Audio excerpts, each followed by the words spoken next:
Hello மக்களே வணக்கம். இன்றைக்கி நம்ம என்ன பார்க்க போகிறோம் அப்படின்னா காலிஃப்ளவர் கேப்சிகம் இது ரெண்டையும் சேர்த்து ஒரே டிஷ்ஷாக ஒரு சைட் டிஷ் வந்துட்டு ப்ரிப்பேர் பண்ண போகிறோம். எப்படி பண்ணுறதுன்னு பார்க்கலாம் வாங்க. ஒரு காலிஃப்ளவரை நல்லா வாஷ் பண்ணி எடுத்துக்கோங்க. அதை பீஸஸாக கட் பண்ணிவிட்டு ஒரு பாத்திரத்தில் அது முங்குற அளவுக்கு தண்ணி ஊற்றி மஞ்சள் தூள் உப்பு சேர்த்து ஒரு 85% வேக வச்சு எடுத்து வச்சுக்கோங்க. ஒரு பாத்திரத்தில் எண்ணெய், கடுகு, கருவேப்பிலை, வெங்காயம் இதெல்லாம் போட்டு நல்லா வணக்கிக்கோங்க. கேப்சிகம் நான் இப்போ சைடில் சின்ன சின்னதாக கட் பண்ணி ரெடியாக வச்சுருக்கேன். இந்த நேரத்தில் தேவையான அளவுக்கு இஞ்சி பூண்டு பேஸ்ட் போட்டு அதை நல்லா பச்சை வாசனை போகிற அளவுக்கு வணக்கிக்கோங்க. நான் 2 தக்காளி எடுத்து சின்ன தக்காளி நல்லா மிக்சியில் அரைச்சி வச்சுருக்கேன். அதையும் சேர்த்து ஆட் பண்ணி வணக்கிக்கிறேன். தேவையான அளவுக்கு மஞ்சள் தூள், மிளகாய் தூள், கொஞ்சமாக ஒரு கரம் மசாலா இது எல்லாத்தையும் ஆட் பண்ணிக்கிறேன். ஆட் பண்ணிவிட்டு தேவையான அளவுக்கு வந்துட்டு உப்பு வந்துட்டு இப்போ சேர்த்துக்கிறேன். சேர்த்ததுக்கப்புறமா நம்ம கட் பண்ணி வச்சுருக்கிற அந்த கேப்சிகம் இருக்கும் இல்லையா, அதை எடுத்து நல்லா வந்துட்டு அது நல்லா சுண்டி வர அளவுக்கு, அதாவது நல்லா ஒரு 90% வந்துட்டு வேகிற அளவுக்கு வணக்கிக்கோங்க.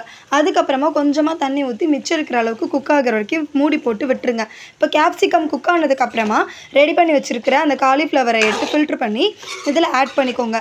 ஆட் பண்ணி நல்லா ரெண்டுமே ஒன்றோட ஒன்று பிளெண்ட் ஆகிற அளவுக்கு, அந்த மசாலாலாம் ரெண்டுலேயுமே நல்லா இறங்குற அளவுக்கு நல்லா வணக்கிக்கோங்க.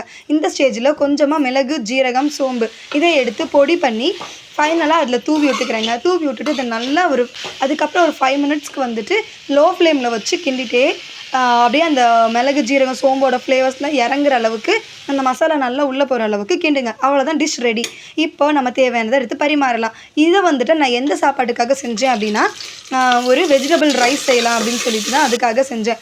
அதுக்கு குக்கரில் எண்ணெய் ஊற்றி பட்டை, கிராம்பு எல்லாம் போட்டுட்டு வெங்காயம், பச்சை மிளகாய், இஞ்சி பூண்டு பேஸ்ட்டு, அப்புறம் தக்காளி இதெல்லாம் சேர்த்து நல்லா வணக்கிட்டு ரெடி பண்ணி வச்சுருக்கிற வெஜிடபிள்ஸ், கேரட், பீன்ஸு, கொஞ்சமாக கேப்சிகம், கொஞ்சமாக காலிஃப்ளவர் எல்லாத்தையும் இதில் போட்டு நல்லா வணக்கி எடுத்துக்கிட்டாச்சு. தேவையான அளவுக்கு வந்துட்டு மிளகாய்த்தூள் சேர்த்துக்கிட்டேன், உப்பு சேர்த்துக்கிட்டேன், கரம் மசாலா சேர்த்துக்கிட்டேன். எல்லாமே சேர்த்து நல்லா மிக்ஸ் பண்ணி முடிச்சதுக்கப்புறமா ஒரு 2 ஸ்பூன் வந்துட்டு கர்ட் ஆட் பண்ணியாச்சு.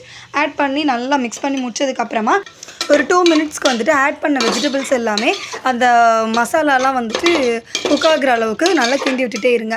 கிண்டி முடிச்சதுக்கப்புறமா கட் பண்ணி வச்சுருக்கிற கொத்தமல்லி, புதினா இது ரெண்டையும் சேர்த்துட்டு நல்லா வந்துட்டு வணக்கி விட்டுக்கோங்க. வணக்கி விட்டு முடிச்சதுக்கப்புறமா இந்த டிஷ்ஷுக்கு வந்துட்டு நம்ம நெய் கொஞ்சம் சேர்க்கணும். அதுக்காக கொஞ்சமாக ஒரு 2 டீஸ்பூன் அளவுக்கு வந்துட்டு நான் நெய் வந்துட்டு ஆட் பண்ணியிருக்கேன். நெய்யெல்லாம் ஆட் பண்ணி முடிச்சதுக்கப்புறமா ஊற வச்சு வச்சுருக்கிற ரைஸ் எடுத்து இதில் போட்டு நல்லா மிக்ஸ் பண்ணிக்கிறோம். மிக்ஸ் பண்ணிக்கிட்டு இப்போ நான் 1 கப் அரிசி அப்படின்னா அதுக்கு ஒரு 2 கப்பு தண்ணி, அந்த அளவுக்கு தண்ணி ஊற்றி குக்கரை மூடி போட்டு விசில் போட்டாச்சு.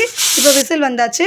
சாப்பாடு வந்துட்டு விசில் அடங்கினதுக்கப்புறமா ஓப்பன் பண்ணி பார்க்குறோம். நல்லா அருமையான ஒரு வெஜிடபிள் புலாவுன்னு சொல்லலாம், இல்லை வெஜிடபிள் பிரியாணின்னு சொல்லலாம், இல்லை வெஜிடபிள் ரைஸ்ன்னு சொல்லலாம். அது வந்துட்டு ரெடி ஆயிடுச்சு. இப்போ இந்த வெஜிடபிள் ரைஸ்க்கு அந்த சைடிஷ் வச்சு சாப்பிட்டா செம்ம சூப்பர்.